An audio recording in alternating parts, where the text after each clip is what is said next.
Roth or traditional? That's a question a lot of people wrestle with when they're deciding how to contribute to their deferred comp plan.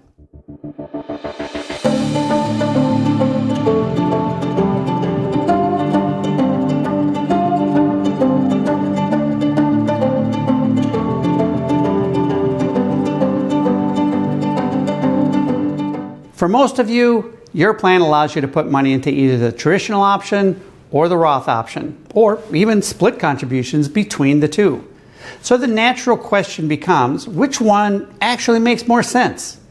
Well, let's start with a quick refresher, because the difference between these two options really comes down to taxes and when you pay them. With the traditional option, your contributions go in pre-tax. That means you get a tax deduction today, which lowers your current taxable income. The money then grows tax deferred over time, but when you eventually take it out, typically after you leave service or retire, every dollar you withdraw is treated as ordinary income, and you'll owe taxes at whatever your tax rate happens to be at that time. And that's the big question mark. What will your taxes be at that time, or what's your tax rate going to be in the future? Now, one thing that's important to remember, we're talking specifically about government deferred comp plans here.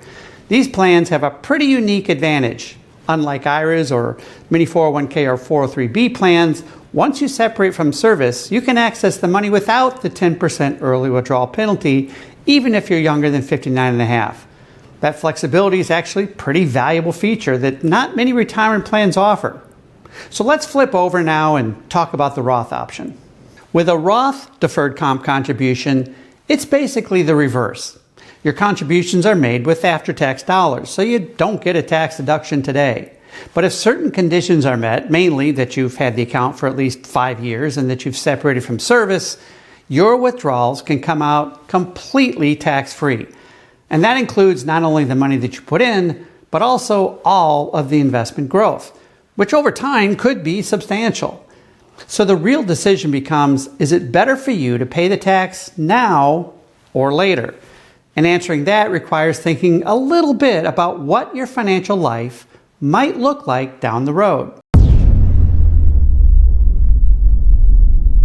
Getting a tax deduction today is appealing, no question about it. But remember that every dollar that you eventually pull out of a traditional account is going to be reduced by whatever your tax rate is at that time. Maybe it's 22% or 24%, maybe higher. Tax laws also change periodically, so if your retirement is still several years away, nobody really knows exactly what those rates are going to be. What that means is if you're trying to generate a certain after-tax income in retirement, you may need to withdraw more from a traditional account to net the amount that you actually want to spend. With a Roth account, on the other hand, the withdrawals, again, assuming that the rules are met, they come out tax-free, which can make planning your retirement income a lot more predictable. There's another angle to consider as well. Taking withdrawals from traditional accounts doesn't just affect your income taxes. It can also affect other things that are tied to your income level. For example, higher income in retirement could potentially push you into a higher tax bracket in a given year. Imagine that you're living off of your pension, maybe some distributions from another retirement plan, and then you decide to take a large withdrawal from your deferred comp account to make a big purchase or something. That extra income could bump you up into a higher bracket for that year. It could also impact your Medicare premiums. Now, Medicare uses something called IRMA, income-related monthly adjustment amounts. And if your income crosses certain thresholds, your premiums go up. Now, in recent years, those thresholds have started around roughly $109,000 for single filers, and they adjust over time. Now, finally, higher income from traditional withdrawals could also cause more of your Social Security benefits to become taxable. And those ripple effects are something that people sometimes overlook. With Roth withdrawals, though, the money typically doesn't show up as taxable income, which means it generally doesn't affect those calculations the same way.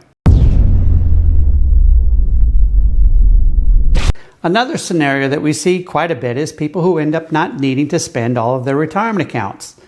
Maybe their pension covers most of their lifestyle, or maybe other investments are doing the heavy lifting. So what happens if the deferred comp account just keeps growing?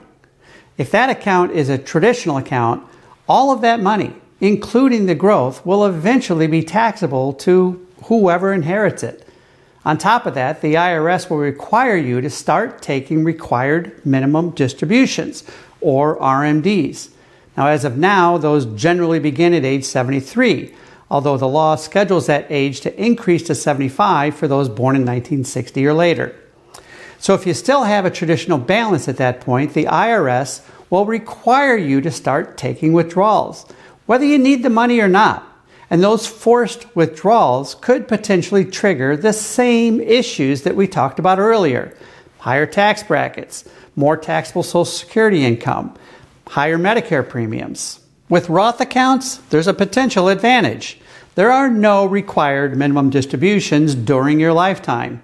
That means that the money can keep growing tax-free for as long as you want. So for people who view this money as legacy assets that they might eventually pass on to their kids or grandkids, that can be a pretty compelling feature. The good news is that this isn't necessarily an either-or decision. You can actually split your contributions between both types, traditional and Roth, and many people do exactly that.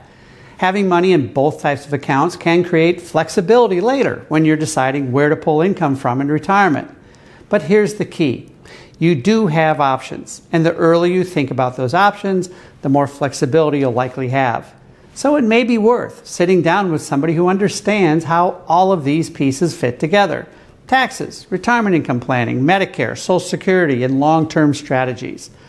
And ideally, that conversation should be with someone who isn't trying to sell you a product. I'm talking about a fiduciary financial planner whose job is simply to help you make smart decisions. That's what we do here. If you'd like to talk through your situation, we're happy to have that conversation. No pressure, no expectations, just a discussion about your options. You'll be surprised at what the experience is like when someone's not trying to sell you something. Interested in having that chat? Just give us a call. Thanks for watching, and stay safe.